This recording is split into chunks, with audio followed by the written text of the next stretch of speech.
Maryland Governor Wes Moore has made news by issuing more than 175,000 pardons for marijuana convictions in his state. Now, this comes about a year after the state legalized recreational cannabis. Now, it would make sense to continue to punish people for something that is now legal. Okay, so now that said, these are for low-level misdemeanors, like possession, okay? So the pardons will not be releasing anyone from prison. That's a bummer. That said, this is a executive action by the governor. Anything that's further needs to be done by the legislature, and hopefully Wes Moore is setting the example.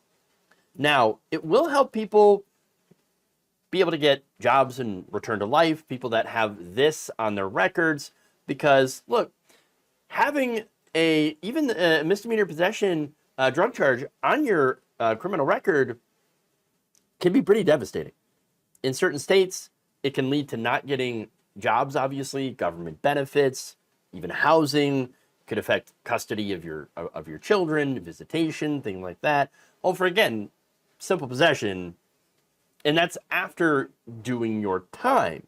So now, of course, these happen to disproportionately affect Black Americans, even though Black Americans use cannabis at the same rate as white Americans.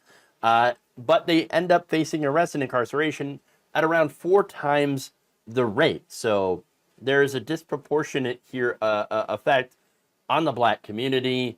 And this, not only ending the drug war, making it so that, or at least ending this facet of the drug war, and basically making these pardons, doing these pardons, as well as, what Minnesota did with expunging records of people who were arrested for stuff like this. I mean, that's making an impact, and it's going to make a very positive impact, and to try to rectify the situation that we have in America, which is the over-incarceration of African Americans. And so I think that's great. And by the way, for example, Black Marylanders were 3 times more likely to be arrested than their white counterparts for possession of marijuana. So, I mean, just to show you how, again, in that state where they just made this change, it disproportionately affects Black people. So now, during the pardoning ceremony at the State House on Monday, Moore said that the action represents just a piece of a larger effort to address racial injustice in the state. He said, "We cannot celebrate the benefits of legalization if we do not address the consequences of criminalization. Undoing decades of harm cannot happen in a day, but we're going to keep up the work." I think that's great. I think this is a great first step. Once again, this is there are limits to the power of what a governor can do on his own. Anything else, anything further, has to be taken up by the legislature, and I'm hoping that they listen to Moore's call and move further. The legislature does need to expunge all records fully, and continue with felony convictions and things like that that are non-violent, related to drugs.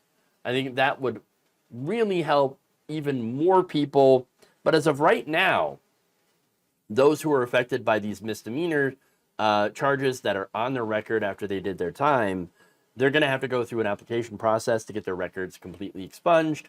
But once that's done, they can be free of something that, again, is completely legal now in the state of Maryland and can actually get back to their lives. Great first step. It's going to help a lot of people, and it's the right thing to do. And now we just need to continue to move forward. Thank you for watching. If you enjoyed this video, please like, share, subscribe, hit the bell icon in order to get notified whenever a new video is released. And if you want to support independent, progressive media through this difficult time where it seems like everybody is shutting down, you can become a member on our YouTube page, you can become a subscriber on Facebook, or you can go to my Patreon. It's patreon.com/Jeff Waldorf. Thank you.